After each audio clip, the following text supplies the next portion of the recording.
క్రీస్తు యేస్సునందు విమోచనము ద్వారా ఉచితముగా నీతిమంతులని తీర్చబడుచున్నారు. నీవు దేవుడికి విమోచనముగా ఉండాలి. క్రీస్తు యేస్సునందు మాత్రమే ఆ యొక్క విడుదల జరుగుతుంది. ఎలా జరుగుతుంది అని నువ్వు అనుకుంటే, ఉచితముగా.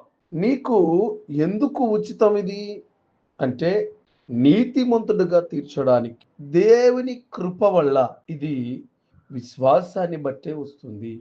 ఆయన రక్తం వల్ల నిర్దోషులుగా లెక్కలోకి వచ్చాం. నిర్దోషులుగా మనం నిలబడి ఉన్నాం.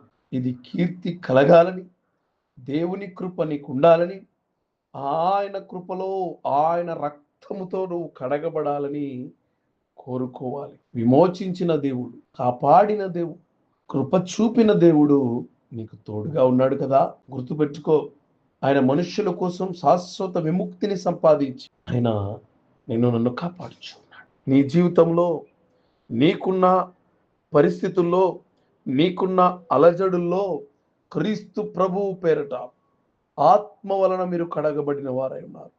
ఆత్మ వలన మీరు పవిత్రులై ఉన్నారు. నిర్దోషుల లెక్కలోకి మీరు వచ్చి ఉన్నారు.